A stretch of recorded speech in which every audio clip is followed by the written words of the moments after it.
Avenues of Catholic Broadcasting this Easter season. Vecna 846 Kapanan from Metro and Mega Manila to the World Wide Web.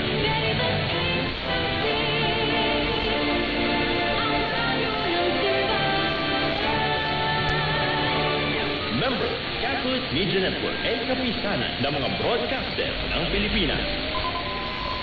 Kasama ng Philippine Standard Time, 10 ng gabi ngayong 7 ng Abril, 2024. Narito ang Veritas News Alert nationwide. Nanawagan sila sa San Carlos Bishop Gerardo Alminasan mas maigting na bangkisa sa mga pinakamahirap na sektor ng lipunan upang tunay na maisabuhay ang pagiging Church of the Poor ng simbahang Katolika. Sa pamamagitan nito ng pagsasabuhay ng mga kaugalian ng pagtitipid o austerity at pagkakaisa sa pagharap ng mundo, higit na ekonomiya ng mga suliranin ay dinutulot sa mga lipunan sa gitnang silangan.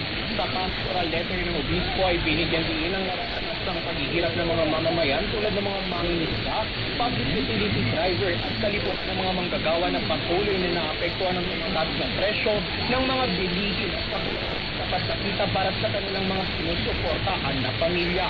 Ayon kay Bishop, hindi maaaring ipagsawalang baka ang lumalawak na atwat sa pagitan ng simbahan at ng maihirap, higit na ang tahanay ng mga lider ito dapat harapin bilang isang nagkakaisang lipunan ang krisis na nangangailangan ng babalik loob sa Panginoon.